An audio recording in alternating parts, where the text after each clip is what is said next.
जंगल में एक गौरी कवि रहती थी जो बहुत ही झगड़ालू थी। गौरी कवि हमेशा दूसरे पक्षियों से झगड़ा ही करती रहती थी। गौरी कवि के पड़ोस में एक रानो चिड़िया रहती थी जो बहुत ही अच्छी चिड़िया थी। एक दिन रानो चिड़िया भोजन की खोज के लिए जाने लगी तो रास्ते में उसकी मुलाकात गौरी कवि से हो गई। गौरी बहन, सुबह से ही अपने घर के बाहर बैठी हुई हो, आज भोजन लेने के लिए नहीं जाना क्या? रानो चिड़िया, तुम्हें क्या प्रॉब्लम है? मैं अपने घर के बाहर बैठूं या अपने घर की छत पर? तुम्हें इससे कोई दिक्कत है क्या? और तुम्हें अगर मेरे भोजन की इतनी फिक्र है तो तुम ही ला दो मुझे जंगल से भोजन। गौरी बहन, मैंने तो वैसे ही तुमसे पूछ लिया, तुम तो गुस्सा ही कर गई हो। रानो चिड़िया, तुम ना मुझसे वैसे पूछा करो और ना ही मुझसे ऐसे पूछा करो, समझी? जाओ जाके अपना काम करो। मिट्ठू तोता जो अपने घर के बाहर बैठा हुआ था वो गौरी कवि को रानो चिड़िया के साथ झगड़ा करते हुए देख लेता है। ये गौरी कवि रानो चिड़िया पे इतना गुस्सा क्यों कर रही है? ये कहीं रानो चिड़िया को मारने ही ना लग जाए। मैं अभी जाता हूँ रानो चिड़िया के पास। रानो चिड़िया, तुम क्यों इस गौरी कवि से बात कर रही हो? इसे इसके हाल पर छोड़ दो, इसे सिवाय झगड़े के आता ही क्या है? हाँ हाँ, मोटी चोंच वाले, बस तेरी ही कमी थी, वो तूने आकर पूरी कर दी। दे ले जितने भाषण देने हैं रानो चिड़िया को, लेकिन मेरे सामने नहीं। जाओ दोनों भागो यहाँ से। ठीक है गौरी बहन, हम दोनों चले जाते हैं, लेकिन आज के बाद कुछ भी हो मैं तुमसे कभी बात नहीं करूँगी। फिर रानो चिड़िया जंगल से भोजन खोजने के लिए चली जाती है और वहाँ उसकी मुलाकात कालू कौवे से हो जाती है। कालू भैया, गौरी कवि ने आज मुझसे बहुत झगड़ा किया है, ये कोई अच्छी बात नहीं। हम एक दूसरे के पड़ोसी हैं और पड़ोसी तो दुख सुख के साथ ही होते हैं। रानो चिड़िया, अब मैं तुम्हें क्या बताऊं, मैं तो खुद गौरी कवि के झगड़ों से तंग आ गया हूँ।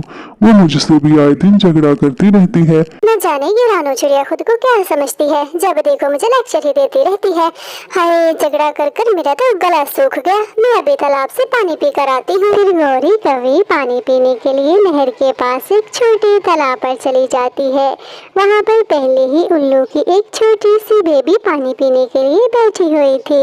उल्लू की बेटी, तुम मुझे ऐसे घूर घूर कर क्या देख रही हो? क्या तुमने कभी कोई सुंदर कवि नहीं देखी? आंटी, मैं आपको घूर तो नहीं रही हूँ, हम लोगों की तो आंखें ही ऐसी होती है। आंटी, आप सुंदर तो नहीं है, वैसे आप तो शक्ल से ही बहुत झगड़ालू लगती है। उल्लू की बच्ची, मैं तुम्हारे मुंह नहीं लगना चाहती, मेरा तो पहले ही गला सूखा हुआ है।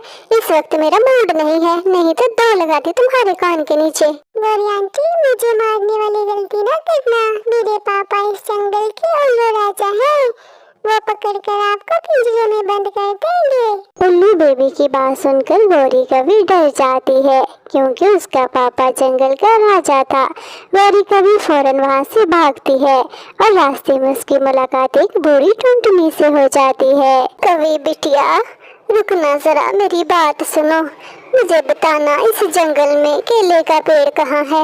मेरा आज केले खाने को बहुत मन कर रहा है। बुढ़ी टुनटुनी चिड़िया, आंखों से तुम्हें दिखाई नहीं देता, मुंह में तुम्हारे दांत नहीं और चली है केले के पेड़ ढूंढने। इस उम्र में अपने घर बैठो, यूं जंगल में सैर सपाटे ना करती फिरो। हाँ हाय, तुम तो बहुत बदतमीज कवि हो, तुम्हें किसी बड़े छोटे से बात करने की तमीज नहीं है क्या? बूढ़ी टुनटुनी चिड़िया से झगड़ा करके गौरी कवि फौरन अपने घर भाग जाती है। उसके घर जाने से पहले कालू कौवा उसका इंतजार कर रहा था। आ गई हो गौरी कवि, मैं कब से तुम्हारा वेट कर रहा था। नहीं पति जी, ये मैं तो नहीं आई, ये तो मेरा भूत आया है। गौरी, तुम क्यों हर वक्त अपनी जुबान पर आग लिए फिरती हो? ये कोई अच्छी बात नहीं है। तुम जंगल में हर पक्षी से झगड़ा करती हो। जिंदगी में अच्छे और बुरे वक्त आते रहते हैं, जो तुम कर रही हो, अगर कल को कोई बुरा वक्त आ गया तो कोई तुम्हारा साथ नहीं देगा। कालू कवि की बातें सुनकर गौरी कवि खामोश हो जाती है क्योंकि वो जानती थी उसका पति बिल्कुल सही कह रहा था। ऐसे ही समय गुजरता रहता है। एक दिन गौरी कवि अपने घर में अकेली बैठी हुई थी। उसे अपनी तरफ एक बहुत बड़ा सांप आता हुआ दिखाई दिया। गौरी कवि, आज मुझे बहुत भूख लगी है, आज मैं तुम्हें खाकर अपना पेट भरूंगा।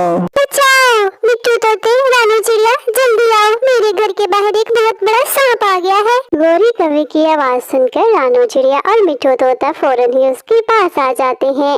मिट्टू तोता पहले तो सांप को देखकर घबरा जाता है, लेकिन फिर वो अपनी मोटी चोंच से सांप के सर पर वार करता है। सांप तो अपनी जान बचाकर फौरन वहाँ से भाग जाता है। गौरी कवि, तुम हमेशा मुझे मोटी चोंच वाला कहती हो। देख लो, आज इसी मोटी चोंच से मैंने सांप की पिटाई करके तुम्हारी जान बचा ली है। मिट्टू तोते, रानू चिड़िया, मुझे माफ कर दो, मुझे अपनी गलती का एहसास हो गया है। मैं तो हमेशा तुम लोगों से झगड़ा करती रहती हूँ, लेकिन तुम दोनों तो मेरी मदद के लिए फौरन ही आ गए।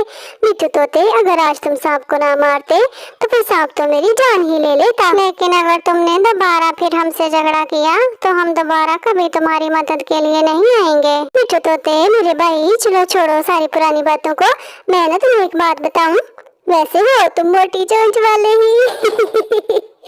गौरी कवि, तुम कभी नहीं सुधरोगी, कभी भी नहीं। प्यारे बच्चों, इस वीडियो को लाइक करें, अपने दोस्तों के साथ शेयर करें और चैनल को सब्सक्राइब करें।